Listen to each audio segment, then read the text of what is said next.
This is the Global Economic Scrap Metal Commodities and Recycling Report by BENLEE Roll-Off Trailers and Lugger Trucks, September 23, 2019.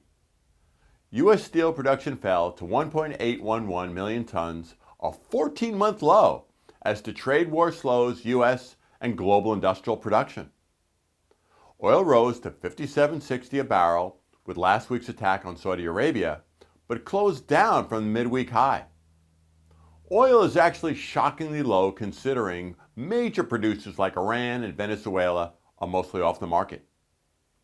U.S. oil production was steady at 12.4 million barrels a day, near the recent record, but oil rigs are down as technology gets more oil out of the ground at lower costs.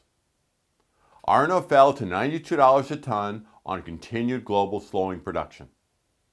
Scrap steel number one heavy melt settled at $218 a gross ton, as global and U.S. demand slows and steel mill profit problems.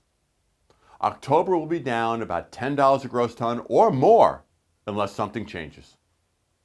Hot rolled coil steel fell to $27.61 on continued slowing demand in automotive and industrial markets. Copper fell to $2.59 a pound, near the multi-year low on slowing global production. Aluminum fell to 79.9 cents, which followed many other commodities down, again with slowing global production. The U.S. Federal Reserve rate was actually lowered for the second time this year, as the Fed said this was needed due to the trade conflict and the slowing global economy. The timing remains interesting, though, in that while slowing is real, unemployment is near record lows and Wall Street is near record highs. The U.S. government short-term overnight bank rate soared to hit about 10%, not the 7 shown here, showing great instability in our banking system.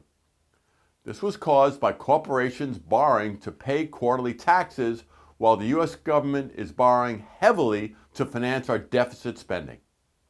A key reason for the U.S. GDP being okay at about 2.5% is due to the about $1.1 trillion in deficit spending this year, money we don't have. U.S. steel mills will be issuing Q3 earnings next month.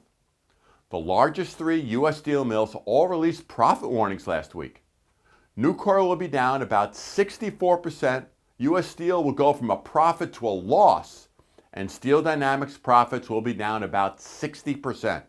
All said this was due to prices and volumes being down. Consumer confidence in the Eurozone is important in that the Eurozone is larger than the US or China.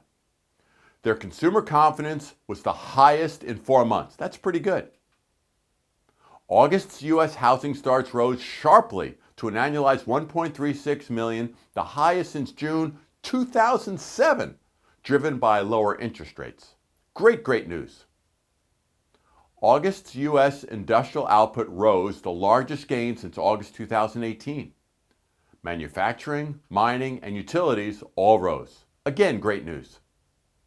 Wall Street's Dow Jones average fell to 26,935 despite the interest rate cut as the global and U.S. economy slow due to the trade war.